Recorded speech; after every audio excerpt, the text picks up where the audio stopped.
Coach Tim Cone may matinding babala para sa Barangay Ginebra at Coach Yeng Guiao hindi makapaniwala sa naging resulta ng kanilang laban. Yan ang pag-uusapan natin ngayon mga paps, pero bago ang lahat, please like the video and subscribe na rin kayo for more PBA updates. Huwag na natin patagalin to, tara, let's go! Game 1 pa lang ay may malaking babala na agad si Coach Tim Cone para sa Barangay Ginebra. Ito'y matapos masayang ang kanilang 5-point lead sa last 2 minutes ng laro. Tikom ang bibig ngunit halatang dismayado si Coach Tim Cone matapos bumagsak kontra Rain or Shine. Kung titignan natin ang laro ay mukhang hawak na ng Ginebra ang panalo matapos ang sunod-sunod na tumira ng matinding tres itong si RJ Abarrientos para sa isang 107-102 lead.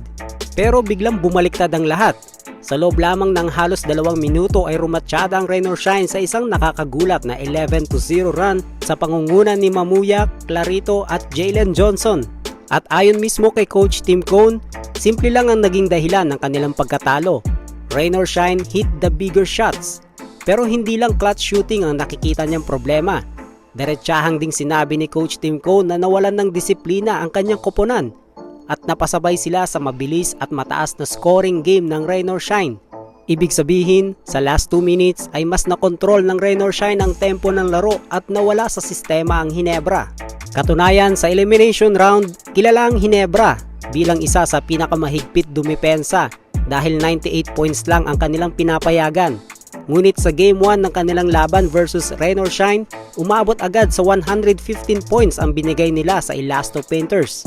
At kung magpapatuloy raw ito, ay delikado ang tsansa nilang makarating sa finals. And for sure mga paps, malaking wake-up call to para sa Barangay Ginebra. At punong-puno ng kumpiyansa ngayon ang Rain or Shine matapos patunayan na kaya nilang tapatan at tapusin ang crowd favorite sa crunch time. Makakabawi kaya ang Ginebra sa Game 2 o tuloy-tuloy bang kukunin ng Rain or Shine ang momentum ng serye? Samantala, may tuturing na malaking upset nga ang naganap sa Game 1. At hindi makapaniwala dito si Coach Yeng Guiao na nailusot ng Rain or Shine ang panalo kontra Ginebra. At hindi lang ito basta panalo dahil matinding comeback ang ginawa nila. Aminado si Coach Yeng Guiao na tuluyan na siyang nawalan ng pag-asa matapos ang mga sunod-sunod na tres ni RJ Abarrientos. Aminado din siya na hirap silang bantayan si RJ at wala silang sagot kay Brownlee.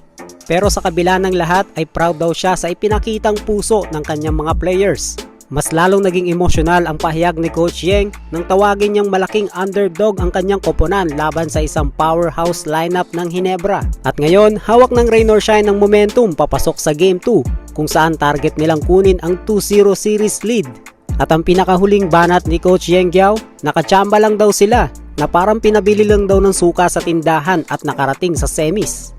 Kayo mga paps, tsamba lang ba ang panalo ng Rain or Shine o nagsisimula ng mabuo ang isang napakalaking upset story ngayong conference?